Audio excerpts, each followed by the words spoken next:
Mort de Daniel Bilalian, l'ex-présentateur du JT avait 78 ans.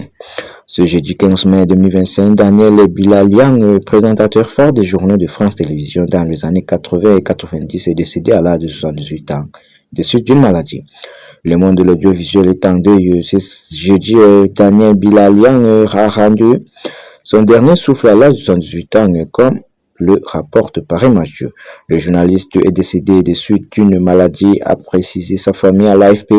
Cette figure de l'audiovisuel a commencé sa carrière à l'Union des Reims, puis à ORTF comme correspondant régional avant d'intégrer Antenne 2 comme reporter et devient par la suite présentateur du journal télévisé de France 2 à 13h dans les années 90 et 80, mais assure aussi à de multiples reprises la présentation du 20h jusqu'en 1998. En 1979, il devient aussi auteur en publiant Les Évadés, presse de la cité, son premier livre sur la Deuxième Guerre mondiale.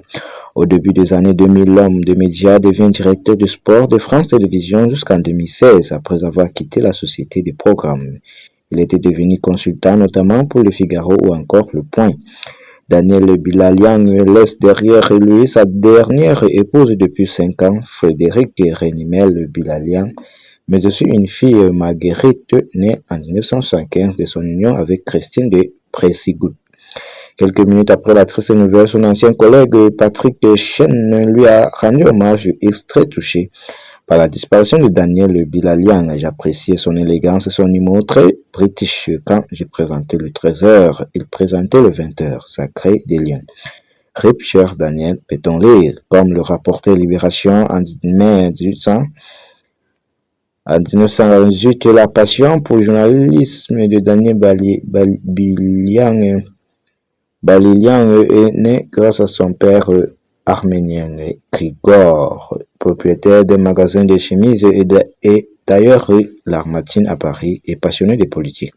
En 1945, le père du journaliste est naturalisé par De Gaulle pour service rendu. À l'époque, au sujet de sa famille, l'ancien présentateur du JT de France 2 confie « Mon père devient plus français que français. Il m'aurait tué si je m'étais fait réformer. Je n'ai jamais manqué un vote de ma vie. Même le prud'homme mal. Je pleure quand j'entends la Marseillaise de très rares confidents. »